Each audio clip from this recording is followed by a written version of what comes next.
플러스 세대는 어떤 고민을 가지고 어떻게 상담을 하고 있을까요? 이번 시간에는 50 플러스 재단에서 보고한 내용을 바탕으로 어떤 내용으로 상담을 하고 그 상담에 대한 고민은 무엇인지를 살펴보도록 하겠습니다.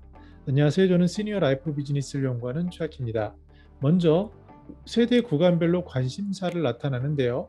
가장 50 플러스에서 어린 나이인 70년, 74년생을 보면 주로 자녀 교육이라는 것이 눈에 띄게 됩니다. 그리고 60년에서 69년을 보면요. 자녀의 취업, 결혼이 눈에 띄고 생계비 마련 이런 것들이 눈에 띄는데 결국 50 플러스의 주된 관심사는 자녀, 그리고 경제활동, 여가, 노후 준비라고 할 수 있겠습니다. 근데 이번 시간에는 구체적으로 작년도에 있었던 상담 사업에 대한 성과 분석에 나타난 어떤 정성적인 결과인데요. 여기에 나타난 주요 상담 사례를 통해서 50 플러스는 실제로 어떤 고민을 하고 어떤 이야기를 하는지에 대해서 살펴보고 그것의 의미를 같이 생각해 보도록 하겠습니다. 먼저 상담한 내용들을 보면 일자리라든지 전업주부인 경우가 많은데요. 인생 이막에 대한 설계, 그리고 앞으로의 미래, 특히 노후에 대한 미래 설계, 또 심리적인 안정, 가족에 대한 것, 재무 경제 이런 것들이 있습니다. 각각의 주요 내용만 살펴보면요. 먼저 당연히 일자리 탐색이 가장 많습니다. 그중에 이제 제가 눈에 띄는 대목은 자격증을 준비 중인 분입니다. 새로운 일을 찾는 경우죠. 많은 경우에 50 플러스는 주된 일자리를 그만두게 되고 그 다음에 새로운 일을 찾게 되는데 자기가 기존에 했던 일을 찾아서 가는 경우는 굉장히 행운이 있는 경우고요. 많은 경우는 또 그렇지 못한 일을 하거나 나이가 들수록 자신의 경험과는 조금은 상반된 어느 정도 신체적인 노동이 있는 이런 것들로 변해가게 됩니다. 그런데 이제 이런 과정 속에서 보다 적극적으로 하는 분들은 자격증을 준비하게 되는데, 즉 새로운 일을 찾게 됩니다. 그래서 이 상담센터에 오신 분들이 일단은 그 결과물을 보면요, 보람 일자리라는 것을 합니다. 금액적으로는 크지 않습니다. 그러나 새로운 방향성 그리고 새로운 의미를 줄 수 있는, 그리고 자신을 돌아보면서 주변의 동료와 새로운 것을 탐색할 수 있는 그런 일자리라고 할 수 있겠습니다. 아무래도 서울시와 연계되고 공공과 연계되기 때문에 노인 일자리보다는 금액이 좀 많을 수 있지만 실질적으로 확실히 넓히기에는 아직 한계가 있어 보이고요. 이런 것들을 넓히려는 노력들이 점차 시도되고 있지만 우리 50 플러스인 경우에는 그러한 것들을 통해서 새로운 가능성을 볼 수 있는 그러한 인턴십 같은 그런 경험이라고 할 수 있겠습니다. 두 번째는 전업주부들의 재기입니다. 활기찬 인생 이막을 희망하는 전업주부들, 특히 이제 자녀들이 모든 교육을 마치고 또는 출가하는 경우도 많이 있는데요. 이런 경우에 살림 속에 살림에 허덕였는데 새로운 인생 후반기를 보다 어떻게 하면 적극적으로 살 수 있을까에 대한 고민, 이런 것들이 이루어지고 이런 것들에 대한 제안으로 교육 프로그램을 신청하고 수강하는 경우가 많다고 합니다. 실제로 저도 50 플러스 재단에서 사무실에 있었던 적이 있었는데요. 그때 보면 많은 분들이 그 활동을 하고 특히 교육을 참여하는데 그분들의 관심사 이런 것들은 굉장히 세련되고요. 50 플러스 재단에서 제공하는 교육 프로그램도 처음에는 추상적인 것들도 조금 있었지만 점차 수요자들의 니즈가 결합되고 또 그 프로그램을 제공하는 교육 강사의 품질도 굉장히 높습니다. 그래서 서로 이 두 가지가 맞물려서 어떻게 보면 현재 현존하는 교육 프로그램 중에 가장 알찬 프로그램을 제공하는 그런 단체가 됐는데, 특히 이제 전업주부인 경우에 새로운 것을 모색하기에 굉장히 좋은 장이라고 말씀드릴 수 있겠습니다. 세 번째로는요, 자, 미래 설계나 사회 공헌을 찾는 경우가 늘어납니다. 특히 이제 50대 후반인 여성의 경우를 가져왔는데요. 이제 어느 정도 그 미래에 대해서 준비를 하는데, 미래라는 것은 구체적으로 경제적인 현금 흐름, 그리고 건강, 그리고 그것보다 더 중요한 것은 시간이라고 할 수 있겠습니다. 그래서 이런 노후 생활에 대한 이 종합적인 것을 어떻게 준비할지 아무도 걸어가지 않은 길이기 때문에 이곳을 통해서 노후에 대한 정보를 얻고, 특히 이제 상담하시는 선생님들은 어느 정도 자격을 갖춘 어느 정도 베테랑인 분들이 많기 때문에 본인의 경험을 얘기하거나 또 본인이 모르는 것은 주변의 경험을 링크해서 알려줌으로써 굉장히 미래 삶의 방향성을 얻는 어떠한 단서를 찾는데 적합한 그런 상담이 아닐까 생각을 해봅니다. 또 이런 경우도 있겠죠. 심리적인 안정. 특히 이제 1인 가구가 많습니다. 이 시니어 고령화 사회에서 1인 가구는 이미 25%, 30%를 육박하고 있는데요. 누구나 특히 모든 사람은 마지막 생의 순간에 1인으로서 그렇게 삶을 맞이할 경우의 확률은 그 어느 때보다 높다라고 할 수 있겠습니다.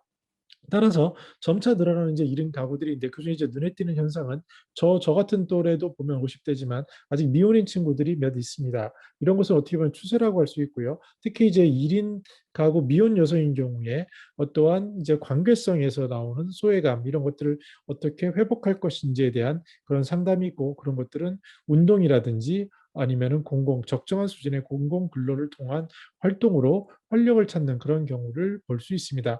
노인 일자리인 경우에도 65세, 75세 이상 돼서 이제 혼자 사시는 어르신의 경우에 전에 있는 활력을 얻는 방법으로 일을 하면서 그곳에서 사람들과 어울리고 또 일을 통해서 보람을 찾고 거기서 받는 소정의 금액을 가지고 다시 문화활동이나 생계에 도움이 되는 그런 선순환이 되는 것을 많이 볼 수 있었습니다.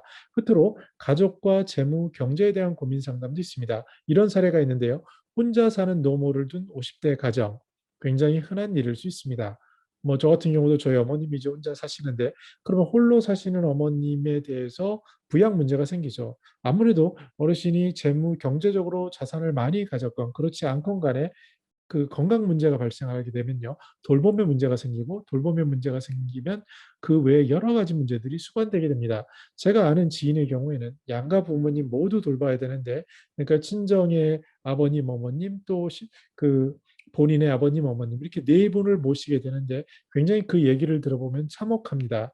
어떤 경우에는 물론 경제적인 여유가 있어서 그렇지만 그래도 CCTV를 통해서 자녀가 멀리서 돌봐야 되는 경우도 있고요. 또 어느 순간 이제 요양원이나 이런 곳에 모시게 되는데 그때 느끼는 좌절감 또 특히 이제 요양 돌봄하시는 분들을 챙겨주고 커뮤니케이션 하는데 이렇게 한다고 합니다. 카톡을 가지고 아예 어느 순간 어느 정도가 지나게 되면 업무가 돼서 떻게 지시하고 뭐가 필요하다고 하면은 예를 들어서 기저귀가 떨어졌어야 하면은 카톡으로 지시하고 이런 것들을 얘기를 듣는데 그 단순히 드는 그런 어떤 정신적인 문제, 시간적인 문제뿐만 아니라 경제적으로도 어마어마한 문제들이 생깁니다. 그래서 이러한 전반적인 문제들, 특히 이제 홀로 계신 노모를 케어할 수 있는 여력이 없는 경우가 많습니다. 일을 해야 되고 본인의 생계와 본인의 가족을 꾸려야 되는 이런 문제들이 굉장히 많은데 이것을 어떻게 할 것인가?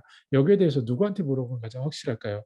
아무래도 전문성을 가지고 공공기관과 링크가 되는 이런 50플러스 재단이나 아니면 각 지자체에 있는 그 구청에 있는 사회복지사 선생님들이 아마 가장 최고의 전문성을 가지고 있지 않나 생각을 해봅니다. 네, 정리해 보겠습니다. 상담을 하러 사람들이 가게 됩니다.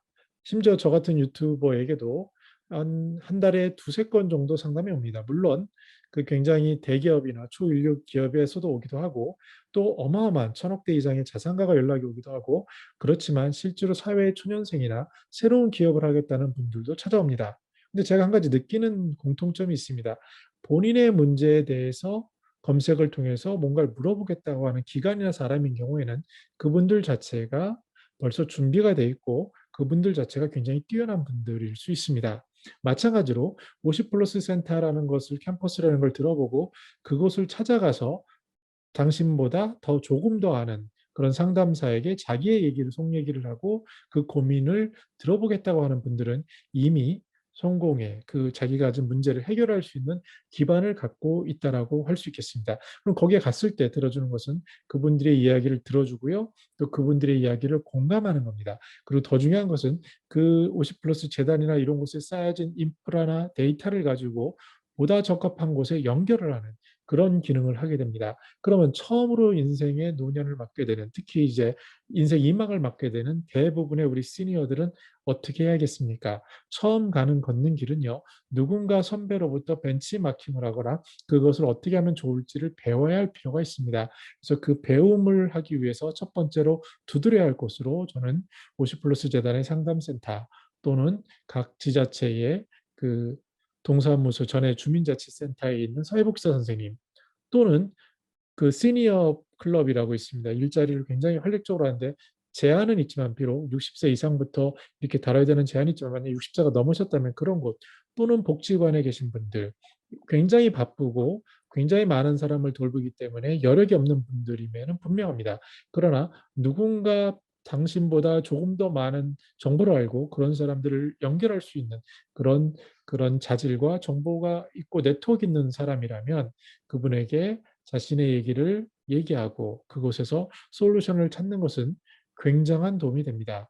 왜냐하면 한번 걸어가지 않은 길은 굉장한 리스크가 있기 때문인데요. 만약에 사업이라고 한다면 걸어가지 않았기에 단순하게 생각했다가 그 멘토라고 할까요? 아니면 상담자가 전해주는 그 이야기가 인생을 바꾸고 인생의 그 과한 소비를 그 리스크를 줄일 수 있는 요소가 될 수 있고요. 또 한 번도 겪어보지 못한 부모님의 그 돌봄이나 인생 이막의 시간에 대한 설계는 누군가 먼저 걸어간 선배들이 모여있는 50플러스 재단 이런 곳에 쌓여진 축적된 지식, 이러한 정보체계 이런 것들은 분명히 큰 도움이 될 것이라고 생각이 듭니다. 이런 일을 공공히 하고 있고요. 이런 앞으로 고령화 사회가 되면서 이러한 상담하는 부분은 어떻게 보면 배부른 거 아니야 이렇게 얘기할 수 있겠지만 그 당사자가 되는 순간 굉장히 절박한 문제가 되고 당사자가 되는 순간 아주 작은 얘기라도 시행착오를 줄여주는 어마어마한 그런 혜택으로 다가감을 우리는 상담 사례나 선배들이나 이런 것을 통해서 알 수 있었습니다.